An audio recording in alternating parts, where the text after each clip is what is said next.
രാജേന്ദ്രനഗറിലെ Rao സയ്യേസ് coaching സെന്ററിന്റെ ബേസ്മെന്റിലെ വെള്ളക്കെട്ടിൽ മരിച്ചവരിൽ ഒരു മലയാളിയും JNUവിലെ ഗവേഷക വിദ്യാർത്ഥിയായ എറണാകുളം സ്വദേശി നവീൻ ഡാൽവിനാണ് മരിച്ചത്.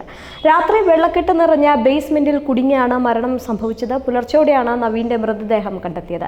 നവീനെ കൂടാതെ ഉത്തർപ്രദേശ്, തെലങ്കാന സംസ്ഥാനങ്ങളിൽ നിന്നുള്ള 2 വിദ്യാർത്ഥികളും മരിച്ചു. സംഭവത്തിൽ വിദ്യാർത്ഥികളുടെ നേതൃത്വത്തിൽ വലിയ പ്രതിഷേധമാണ് ഉയരുന്നത്. കോച്ചിംഗ് സെന്ററുകളിലേക്ക് വിദ്യാർത്ഥികളുടെ നേതൃത്വത്തിൽ മാർച്ച് നടത്താനുള്ള ശ്രമം പോലീസ് തടഞ്ഞു. സ്ഥലത്ത് പോലീസും വിദ്യാർത്ഥികളും തമ്മിൽ ഉന്തും തള്ളും ഉണ്ടായിട്ടുണ്ട്. ഇവിടെ ഇപ്പോഴും സംഘർഷാവസ്ഥ നിലനിൽക്കുകയാണ്. വിദ്യാർത്ഥികളുമായി പോലീസ് ചർച്ച നടത്തിവരികയാണ്. തങ്ങൾക്ക് നീതി ലഭിക്കണമെന്നും കുറ്റക്കാർക്കെതിരെ കർശന നടപടി വേണമെന്നും വിദ്യാർത്ഥികൾ ആവശ്യപ്പെട്ടിട്ടുണ്ട്. ഡൽഹി മുനിസിപ്പൽ കോർപ്പറേഷനെതിരെയും വിദ്യാർത്ഥികൾ രംഗത്തെത്തിയിട്ടുണ്ട്. MDC പറയുന്നത് ഇതൊരു ദുരന്തമാണെന്നാണ്, എന്നാൽ തികഞ്ഞ അശ്രദ്ധയാണെന്നാണ് വിദ്യാർത്ഥികൾ പറയുന്നത്. മഴ പെയ്താൽ മുട്ടോളമുള്ള വെള്ളമാണ് കെട്ടിനിൽക്കുന്നത്. ഓട വൃത്തിയാക്കണമെന്ന് കഴിഞ്ഞ 10-12 ദിവസമായി കൗൺസിലറോട് ആവശ്യപ്പെടുന്നു എന്നാണ് വിദ്യാർത്ഥികൾ പറഞ്ഞത്. കുറ്റക്കാർക്കെതിരെ നടപടിയെടുക്കണമെന്നാണ് ആദ്യത്തെ ആവശ്യം. മരിച്ചവരുടെയും പരിക്കേറ്റവരുടെയും യഥാർത്ഥ കണക്ക് പുറത്തുവിടണമെന്നും വിദ്യാർത്ഥികൾ പറഞ്ഞു. അതിനിടെ സംഭവസ്ഥലത്തെത്തിയ AAP MP സ്വാതി മലിവാളിനെതിരെ വിദ്യാർത്ഥികൾ പ്രതിഷേധമുയർത്തി.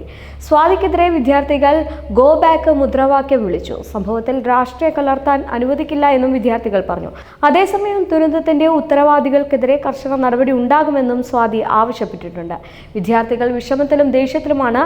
12 മണിക്കൂറിലേറെയായി ഇതുവരെ ഡൽഹി സർക്കാരിലെ ഒരു മന്ത്രിയോ MDCയോ മേയറോ ഒരു ഉദ്യോഗസ്ഥനോ ഇവിടേക്ക് വന്നിട്ടില്ല. ഈ മരണങ്ങൾ ഒരു ദുരന്തമല്ല എന്ന് ഞാൻ വിശ്വസിക്കുന്നു. ഇത് കൊലപാതകമാണ്. ഉത്തരവാദികളായ സർക്കാർ ഉദ്യോഗസ്ഥർക്കെതിരെ FIR രജിസ്റ്റർ ചെയ്യണമെന്നും മരിച്ച എല്ലാ വിദ്യാർത്ഥികൾക്കും 1 കോടി രൂപ നഷ്ടപരിഹാരം നൽകണമെന്നും പറഞ്ഞു. മേയർ ഇവിടെ വരണമെന്നും മാപ്പ് പറയണമെന്നും സ്വാതി പറഞ്ഞു. BJPയും ആം ആദ്മി പാർട്ടിക്കെതിരെ രംഗത്തെത്തി. അരവിന്ദ് കെജ്രിവാളിന്റെയും അതിഷിയുടെയും അവരുടെ സർക്കാരിന്റെയും അഴിമതിയെക്കുറിച്ച് അന്വേഷിക്കണമെന്ന് ഡൽഹി BJP അധ്യക്ഷൻ വീരേന്ദ്ര സച്ദേവ് പറഞ്ഞു.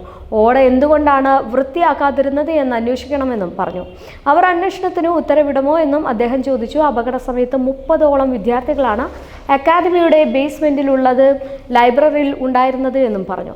14ഓളം വിദ്യാർത്ഥികളാണ് ഇവിടെ കുടുങ്ങിയിരുന്നത്. ബാക്കിയുള്ളവർ ഓടി രക്ഷപ്പെട്ടു എന്നും കുടുങ്ങിയ വിവരം പിന്നീട് എയർഫോഴ്സും NDRF ഉദ്യോഗസ്ഥരും എത്തി രക്ഷിച്ചുവെന്നും പറഞ്ഞു. മറ്റ് നിയമ നടപടികൾക്കായി മൃതദേഹങ്ങൾ ആശുപത്രിയിലേക്ക് അയച്ചതായി central Delhi deputy commissioner of police M Harshvardhan പറഞ്ഞിരുന്നു. ഡൽഹി മുനിസിപ്പൽ കോർപ്പറേഷനെതിരെയായിരുന്നു വിദ്യാർത്ഥികളുടെ വലിയ രീതിയിലുള്ള പ്രതിഷേധം. മഴ ആരംഭിച്ചു കഴിഞ്ഞാൽ 10 മിനിറ്റിനുള്ളിൽ തന്നെ ബേസ്മെന്റിൽ വെള്ളം കയറുമെന്നാണ് വിദ്യാർത്ഥികൾ പറഞ്ഞിരുന്നത്. പരിശീലന കേന്ദ്രത്തിന്റെ ലൈബ്രറിയുടെ 80% ബേസ്മെന്റിലാണെന്നും ഇതിനെതിരെ ഒരു നടപടിയും കോർപ്പറേഷൻ സ്വീകരിച്ചിട്ടില്ല എന്നും വിദ്യാർത്ഥികൾ കുറ്റപ്പെടുത്തുന്നുണ്ട്.